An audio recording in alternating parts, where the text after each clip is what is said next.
Hello, good morning, welcome back to another vlog of my channel. তো আজকে আবার শুরু করছি সেই বেসিল সোকড ওয়াটার দিয়ে। তো আজকে দিনটা হলে 5 ডেজ হয়ে যাবে, আর 2 ডেজ পরে ওয়েট নিতে হবে। তো একটু টেনশনে আছি, কীরকম কী প্রোগ্রেস সেটা তো দেখা যাবে। তবে টেনশন নেওয়াটা কিন্তু একদম উচিত না। ব্রেকফাস্টে আজকে নিয়ে নিয়েছি 4 টেবিল স্পুন প্লেন কর্নফ্লেক্স, তার সাথে 50 গ্রাম ঘরে পাতা টক দই, আর আজকে আপেল ছিল, হাফ আপেল অ্যালাউ। এইটা হচ্ছে সব মিশিয়ে ব্রেকফাস্ট। বলেছিলাম সব শেয়ার করবো, দেখো এখন কি খাচ্ছি। তো অলমোস্ট 5 ডেজ হয়ে গেল চা খাইনি। তো এখন একটু চা খাইনি বলতে দুধ চা খাইনি। আমি দুধ চা কফির ভীষণ শখিন আর কি। লিকার চা বা ব্ল্যাক কফিকে তাও ব্ল্যাক কফি হচ্ছে কনসিডার করা যায়, লিকার চাকে আমি বা গ্রিন টিকে আমি চা হিসাবে কনসিডারই করি না। তার থেকে না খাওয়া বেটার, বা ডায়েটে আছে তাই খাচ্ছি। কিন্তু অনেকদিন বাদে একটু খেতে ইচ্ছে হলো, তাই একটু খাচ্ছি।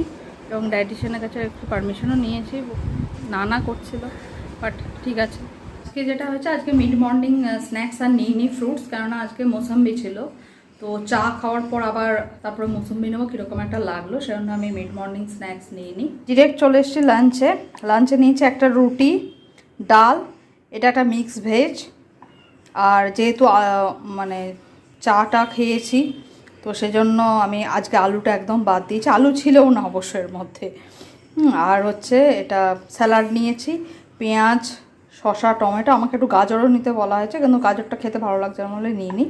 তো এটা লাঞ্চ। ইভিনিং স্ন্যাক্সে নিলাম গ্রিন টি আর ক্রিম ক্র্যাকার বিস্কিট। কেউ আমি যেটা করেছি বেসন পনির পুডলা, তো রেসিপিটা তাড়াতাড়ি আপলোড করে দেবো। আজকে শ্যুট করতে পেরেছি। বেসন পুডলাটা আরও দারুণ হয়েছে দেখতে। Practice makes perfect actually. তো এটা last meal of the day. এখন 7টা বাজে। প্রচুর দিন চেষ্টা করেছিলাম 7টার সময় খেয়ে নেওয়া আর কি, সেই 7:30 8টা বেজেই যাচ্ছিলো। এনিওয়ে, আজকের মতো ব্লগটা এখানেই শেষ করছি। তোমরা আমার সাথে থাকো, টাটা।